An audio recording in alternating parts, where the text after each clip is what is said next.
Voici le seul frein au développement de l'Afrique. Un de mes loyaux donateurs a voulu que je parle de ça, que je donne the unbiased truth.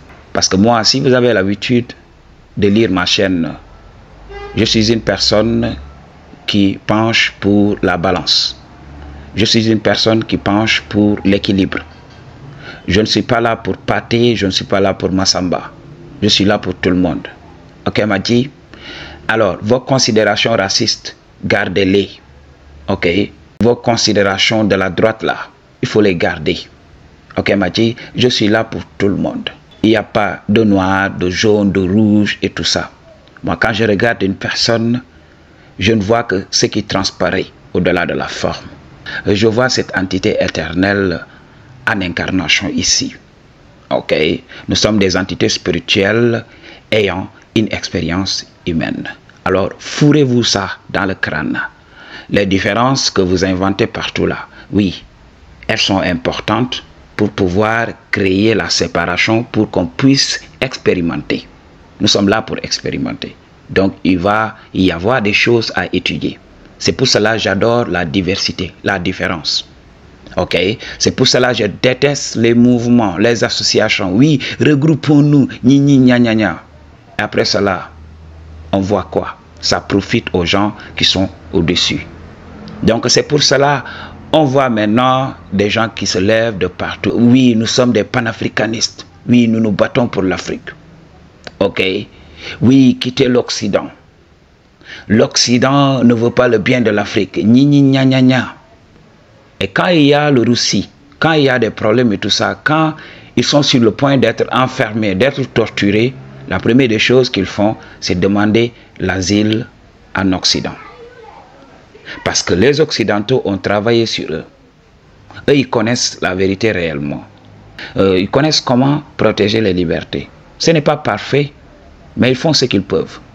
Ok, Madji? Donc, ces panafricains-là, la première des choses qu'ils font, c'est tout simplement de fuir vers l'Occident. L'Occident qui est leur pain quotidien. Parce qu'ils vont parler de l'Occident, alors ils auront des sympathisants qui vont se cotiser et ces gens-là vont voyager.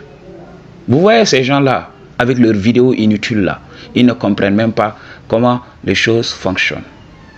Ok? Le vrai retard de l'Afrique, le frein au développement de l'Afrique vient du fait que l'Africain aime la victimisation. Les Africains passent tout leur temps à parler de leur passé colonial. Presque tous les peuples du monde ont suivi l'esclavage et la colonisation.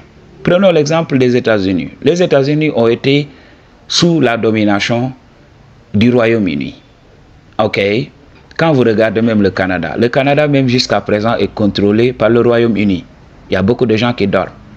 Il y a beaucoup de gens qui croient que oui, c'est tout simplement les États-Unis qui sont la première puissance mondiale. Ces gens-là rêvent. Ils ne comprennent même pas la superpuissance du Royaume-Uni, de la famille royale anglaise. Ok? Il y a beaucoup de Djis qui dorment. Ils ne comprennent pas comment le monde fonctionne. Ok? Alors, ces gens-là dirigent le monde. Ils ont sous leur contrôle, ils contrôlent beaucoup de peuples. Ok? Quand vous prenez la Chine a été dominée par le Japon. Ok? Par les Anglais. Mais ça n'a pas empêché ces gens-là de se développer tout simplement. Quand on regarde la Chine, ok? Après la Deuxième Guerre mondiale, mais c'était autre chose. La Chine était surpeuplée. Mais ils ont pu dépasser tout ça jusqu'à se développer. Il n'y a que l'Africain qui est là, à pleurnicher, oui, les colons ceci, les colons cela. Chassons-les, alors qu'on ne voit même pas les preuves. Ils viennent chez nous, ils ont des milliards et des milliards, alors que l'aide est là. Si beaucoup de pays en Occident avaient cette aide-là, ils allaient se développer. Le retard de l'Afrique vient de la victimisation. Okay?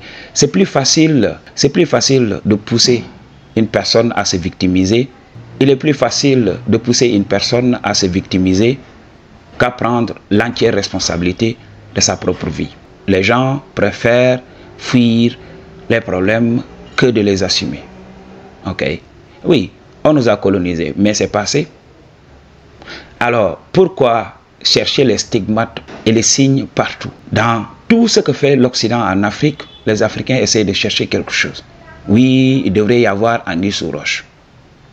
Ok. Et là, les gens vont dire, oui, ils ne nous aiment pas. Même, j'ai vu en Afrique, des Africains manifester jusqu'à faire capoter des projets très importants. Des investisseurs occidentaux qui viennent en Afrique pour investir. Alors, ces Africains sont là, oui, rentrez chez vous, parce que vous pillez l'Afrique. Mathieu, soyons sérieux. Soyons sérieux. En Afrique, on a eu combien en termes d'aide? Ok. C'est pour cela que Donald Trump est venu au pouvoir. Il a voulu débarrasser de l'Afrique de tout ça. Il a voulu que les Africains assument la responsabilité de leur propre vie, qu'ils commencent à travailler. Parce que depuis très longtemps, les Occidentaux sont là, ils écoutent. Les Africains sont là, oui, oui, oui, c'est les Occidentaux, oui, c'est les Occidentaux. Alors que l'aide était là. Quand on prend l'exemple de l'USAID, l'USAID avait beaucoup fait, construit beaucoup d'écoles, ici en Afrique, surtout chez moi au Sénégal. Alors Donald Trump, un bon jour, il décide de tout retirer. Et là, c'est les mêmes Africains qui sont là. Ok. Beaucoup d'Africains se sont retrouvés à la rue. Et là, maintenant, les gens commencent à pleurer partout. Ok. Mathieu, il faut savoir que l'Africain est endormi. Il ne le sait pas. Ok. Donc, pour parler de développement, il faut qu'il y ait le mindset qui va soutenir ce développement. Le mindset n'est pas là. L'état d'esprit n'est pas là. C'est pour cela, même si un pauvre gagnait au loto et tout ça, il va voir, même s'il gagnait des milliards, il va se dire, oui, si j'achète ça et ça, si j'investis dans telle entreprise, oui, j'aurai de l'argent. Tout simplement. Et il va dépenser, il va croire qu'il investit alors qu'il fait une connerie. Au bout de quelque temps, il perd tout et il revient à la case départ. Les gens ne comprennent pas. C'est ce qui se passe ici en Afrique. Les gens n'ont pas ce training. Ici en Afrique, beaucoup de gens disent oui, c'est parce que c'est dû à notre système éducatif et tout ça. Mais il y a eu beaucoup de gens qui sont éveillés. Quand on parle en Afrique, si tu es noir comme les autres, on ne t'écoute pas. Ah oui, on place naturellement l'occidental sur un piédestal. Ah oui, ok. Tu vas entendre les Africains, parce qu'il y a beaucoup d'hypocrisie. Les Africains vont dire, oui, l'Afrique peut se développer par elle-même. Oui, donc ayons confiance à notre expertise locale. Oui, battons-nous pour ceci, battons-nous pour cela. Quand un Africain se lève, il se fait lyncher. On a vu beaucoup de nos présidents ici qui ont voulu changer les choses, comme Thomas Sankara. Il s'est levé, il a voulu se battre. Mais qui l'a trahi? Est-ce que c'est les Occidentaux? Les gens me diront, oui, c'est parce que les Occidentaux sont venus avec de l'argent. Ah oui? Ah oui? Ils doivent le faire. C'est de bonne guerre, c'est ce qui se passe partout. Et d'ailleurs, la confrontation de Trump et du président ukrainien doit vous révéler la vérité. Personne n'est à l'abri. Quand un pays pense qu'il est au-dessus d'un autre, il y a colonisation, on te colonise, on t'impose des choses. Il faut regarder l'interaction de Zelensky et de Donald Trump. Et là, vous verrez qui domine. Ok? Quand les Américains, les sénateurs parlent à un président comme si, voilà, il était un bébé ou bien il était un SDF, là, tu comprends qui domine réellement. C'est que les gens ne comprennent pas. Les gens ne comprennent rien de la vie. Alors, si un Africain se lève pour parler, pour dire la vérité, il est lynché. Regardez, le frein de l'Afrique, ça vient de ça. Ça vient de la victimisation, mais aussi ça vient de l'appropriation des cultures extérieures. L'Africain a le cerveau lavé. L'Africain n'invente rien. Tout ce qu'il sait lui a été enseigné. Il est là, il attend. L'Africain se bat pour des religions importées, des religions qui ne viennent même pas de ses ancêtres. L'Africain se bat pour des idées qui lui viennent d'ailleurs. Il se bat pour des idéaux. Il se bat, il idéalise Karl Marx, Et ils sont tellement figés qu'ils n'ont pas une ouverture d'esprit. Quand tu es là, quand tu veux discuter avec un Africain, c'est tout à fait un problème. Et ce sont ces gens-là, avec leur attitude, ok, avec leur rigidité, ils vont vouloir voyager partout. Et ces gens vont vouloir être respectés.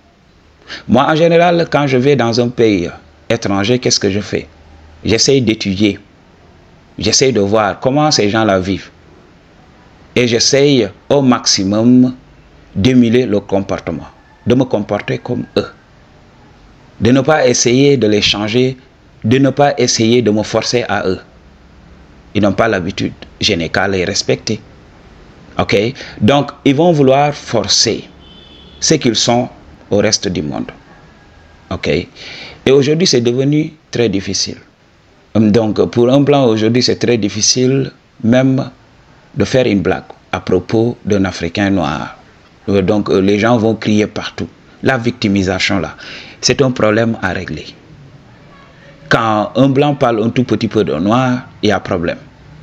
Il doit être raciste. Ah oui. Nous, les noirs, on peut faire tout ce que l'on veut. On peut dire tout ce que l'on veut. Des occidentaux, des blancs.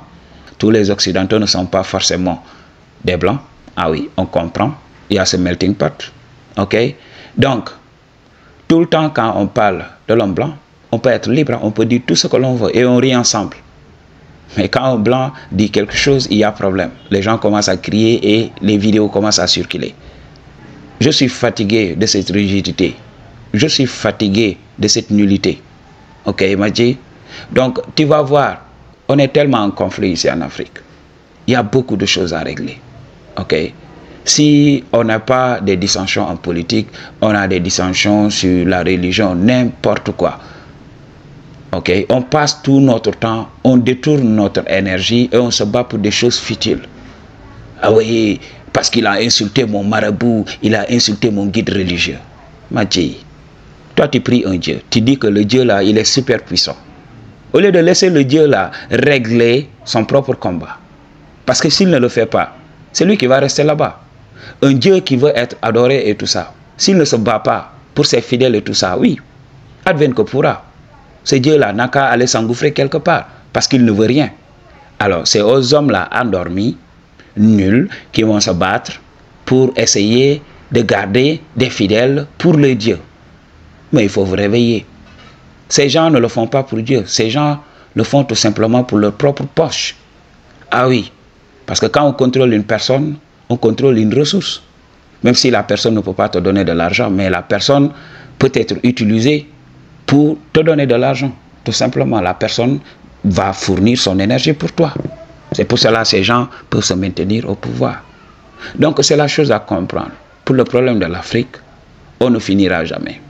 On va parler jusqu'à demain, on ne va jamais finir. La victimisation est la première chose.